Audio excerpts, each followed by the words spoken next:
Hey guys, it's Goosebumps Completionist, and today I'm bringing you another Are You Afraid of the Dark episode review. This episode comes from Season 3. It was written by Gregory Kennedy and directed by David Winning. And the episode in question is The Tale of Watcher's Woods. Now, I want to say this up front. The Tale of Watcher's Woods is an episode that I got around to way later on watching through this show for the first time. And I remember it was like one of the last batch that I needed to get through because I was kind of saving it because I heard a lot of praise from the Are You Afraid of the Dark community about it. And I have to say up front, The Tale of Watcher's Woods is an absolute classic for this show. And the fact that David Winning, who has to be one of my least favorite directors from this show, directed this episode, makes it stand out for that. And also, Gregory Kennedy being a one-time writer for this show and wrote something like this, I think that was a missed opportunity for this show to have him possibly write more. I don't know if maybe that was a ghostwriter name or maybe he just had a story idea and was fine with just that. But they made one heck of an episode here. So off the bat, if you've never seen The Tale of Watcher's Woods from Are You Afraid of the Dark, from the classic 90s version here, you need to check this out. There's something in here that I think is for everyone. And I've only seen it twice, but it's kind of grown on me as one of my personal favorite episodes from the show. So let's get into the plot overview of the episode without giving too much away. So the story starts off with the Midnight Society. And if you don't know who the Midnight Society is, they are a group of kids that meet up in the woods and they collect together and sit around a campfire and pretty much tell campfire stories. And in this episode, it's an initiation episode of a new member. And the new member comes to tell a story, and it happens to be Watcher's Woods. And the story starts off with the main character, Sarah. And Sarah is going to this new camp called Camp Grindlestone, which is an all-girls camp, and she's going to be away for 2 weeks. And she's really excited to be there, but kind of like if you've ever seen like the remake of The Parent Trap, there's some mishap with the luggage of the girls, and this causes a cat fight between her and this other girl named Kelly. And Kelly is an experienced Camp Grindlestone camper, and she has some friends, and they kind of take a liking to hazing new people. And since Sarah is new and has stepped on Kelly's toes a little bit, they think it would be nice to share a really scary story with Sarah about these 3 missing girls that disappeared in the 1910s in the early days of the camp. And the only thing that people ever found from them were their 3 whistles that hang inside of the lobby of the main mess hall of the camp. So after hearing the story, Sarah, of course, is creeped out by this. And she is told by the campers that these woods nearby are called Watcher's Woods, and it's not smart to venture in alone. And one day, I guess the camp counselor or the person that runs the camp decides to put Kelly with Sarah as a guide. And Kelly's like, you know what? Maybe we should turn a new leaf on this and go out to the woods together. I can show you around. But seriously, like I said, these woods are said to be like mystical, so we need to be careful. And almost immediately when the two decide to go venture inside, Kelly tries to abandon Sarah and they become separated for, I guess, the remainder of the first half of the episode. Kelly, she's off in her own part of the woods and Sarah's off in her own part. And Sarah ends up hearing voices calling out her name in a deep, dark, ominous way. And it ends up being what we call the Watcher. And the Watcher is, of course, trying to tempt Sarah and get her lost inside of the woods. As for Kelly, Kelly becomes kind of panicked when she realizes that some equipment doesn't work, similarly with Sarah. And she gets put into a part of the woods, kind of like in a maze area, where potentially these 3 girls got lost back in the 1910s, ended up themselves. And Kelly ends up coming across these 3 very old women that kind of look like old grown-up version of younger girls. that had to live out in the woods and stuff like that. There's a pig head on a on a stick, and you see some mild things of blood, which is kind of shocking for this show. And this one woman, I should say, is wearing like this old timey bow in her hair. The other one's missing an eye and has like a coverage on her. And the other one looks like pretty much a witch. And they live out in these makeshift tents with sheets. They have like a fire pit and all of that. And this ties pretty poignantly to a campfire story that they were sharing earlier, which I kind of skimmed over because this story is kind of like a campfire story within a campfire show, right? So while Kelly's interacting with these women, they're like, where are our whistles? We haven't seen an outsider in a long time. And she's like, well, I know where I can get your whistles. And they seem to think that Kelly kind of looks like this girl, or behaves like a girl that coached these girls to go into the woods years ago. And they don't believe her. So they decide to paint an X on her chest, and they try to shoot an arrow into her chest, essentially. I'm not kidding. But it ends up kind of phasing through her body, and she kind of thinks that they might be ghosts, or maybe their souls are captured inside of the woods. And when they realize that they can't harm her with weapons, they decide to, still make her think that they're going to like pretty much kill her and eat her like cannibals. So Sarah, as it's becoming dark and as Kelly's been trapped in the dark at this encampment, Sarah ends up stumbling across the encampment where these old women are at, and they have an interaction with her as well. And Sarah's like, well, I know how I can get the whistles. I know where to go. And essentially, when Sarah tries to go back, she has another encounter with the Watcher, and there's a skull that rises out of the ground in a really creepy way, and it kind of forms into the Watcher's face.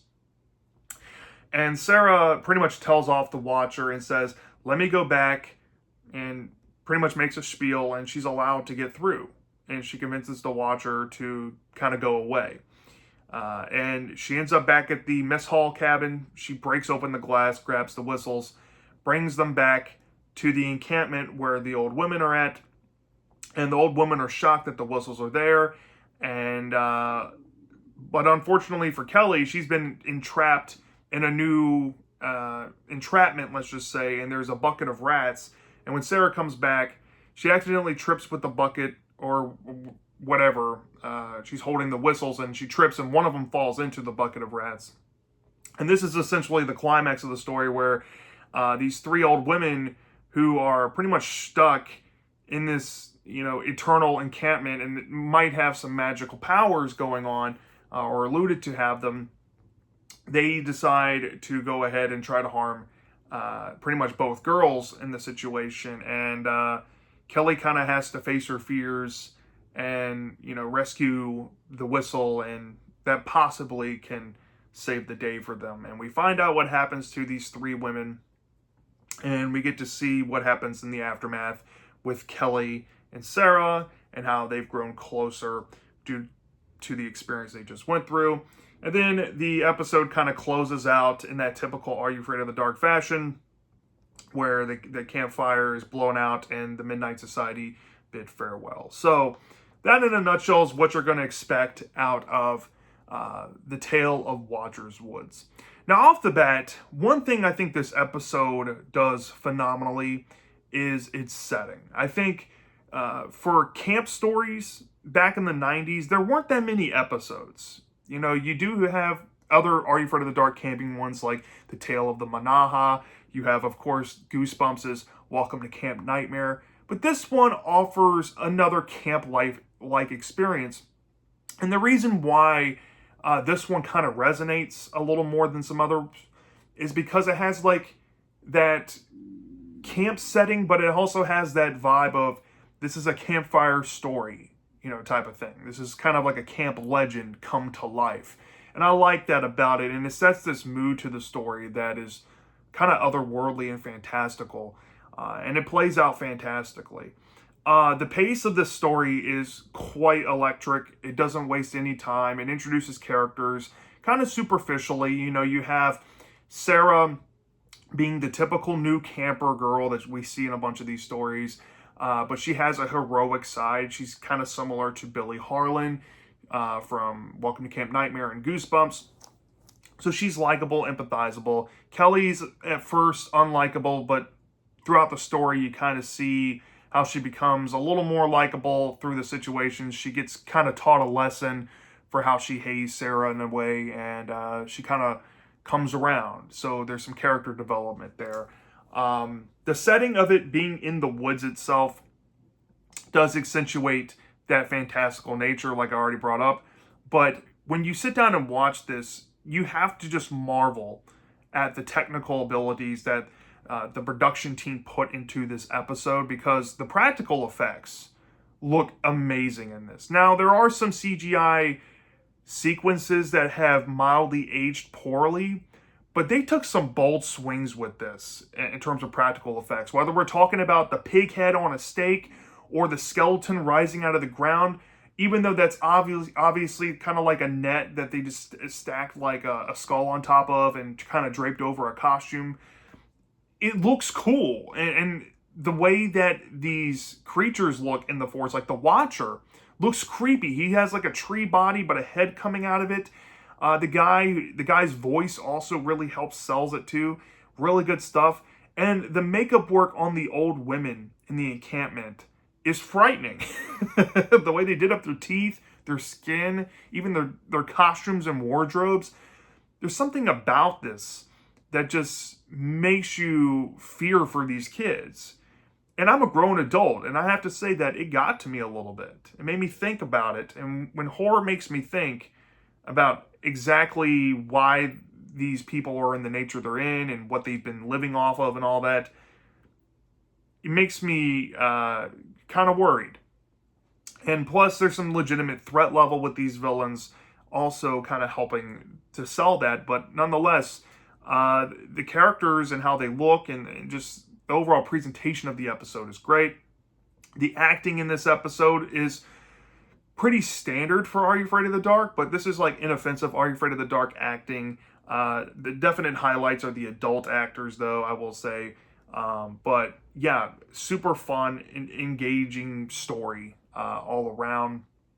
I do like that this kind of fits that typecasted Are You Afraid of the Dark story where, you know, kids, they're at odds. There's some morality play to it. They have to learn some lessons, and there's a kumbaya moment at the end.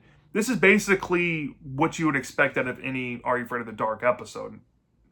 But it executes it all in the right ways. And I definitely think that that's why this episode is memorable for so many diehard Are You Afraid of the Dark fans. It's just because it nails that formula really well. And there's something about it that just feels unique and different from many things in this show. And if you want to call this a ghost story or a fantastical story, it's easily one of the better ones from this IP. And I'm going to put a hard stamp of approval on that. However, it does have some mild negatives kind of holding it back for me from being a perfect episode. And I'm going to be upfront about these. These are kind of small things, but they do add up here. The first thing is, Are You Afraid of the Dark has some wonky editing sometimes in some episodes. And I'm going to be honest, while the pacing is really good, I think like after the first 5 minutes, they just start barreling through exploration of this woods. And it just, I really don't feel like the story could have been, I really feel like it wasn't as expansive as it could have been with the woods. It kind of felt generic. You don't really feel the mysticism other than there was like a maze scene where Kelly runs through it, and then they superimpose a tree behind her to block off the maze, right? This is budget, obvious things getting in the way, and that's also its own negative here. The budget sometimes doesn't fare well for it. But in the case of, kind of just barreling through the idea of exploring the forest, that part I think was kind of played up more so in like the first half around the campfire element where the girls are listening to the story and how these girls got lost in the woods. It feels like the woods could have had some more things about it, and also, going back to the budget, that is another negative. It does kind of show its ugly head at times with this. But despite that, most of the time they were able to kind of help it. But the one thing that I think gets in the way of my enjoyment of this the most here, if I'm being honest, is the lack of the Watcher in the episode. The Watcher is not really the main point of the story, and I'm going to be honest, the way he's kind of handled almost feels like it's a mild waste of time getting invested into the character, because he's easily convinced by a little girl to just let her go. I mean, like, what kind of threat does that show? I mean, if and it's also really vague. Now we're getting into story aspects with this part of the character. Why exactly is he trying to hold people hostage in his woods? I mean, he's held these old women for 70 plus years in his woods, and these modern girls come in and he just lets one go. I mean, that seems like a plot hole, and I guess it's more to do with the character Sarah just being more witty and having some ammunition to use, I should say. But still, it's just kind of a shoulder shrug of a character, and it's not as menacing as it could have been. I definitely think that one of the biggest missed opportunities from this episode is kind of tweaking the element here to making the Watcher the final boss, right? Not these girls that have been captured by the Watcher. He should have been more instrumental in the climax, kind of similarly to how the Tale of the Pinball Wizard was, where you had a build up to a climax or something like that with a big bad guy. Ironically, the guy who plays the Watcher, I think, played the big bad from Pinball Wizard's episode. Go figure. But I feel like the story kind of needed that direction to make it pop a little bit better, and it just didn't have it. So all in all, the Tale of Watcher's Woods, I think, is a underrated episode in the Are You Afraid of the Dark television show, but it has issues like I mentioned before. I would collectively deduct maybe like 0.5 off for those things and give this episode a 4.5 out of 5 stars. This is a minus Are You Afraid of the Dark episode for me, but I think it's well justified. This is a well-made episode and a must-see classic from the show, in my opinion. So, yeah, that's my thoughts on the Tale of the Watcher's Woods, or Tale of Watcher's Woods, I should say. Let me know down in the comment section if you've seen this episode before. Do you love it or do you hate it? I'm dying to know. And I'll see you next time.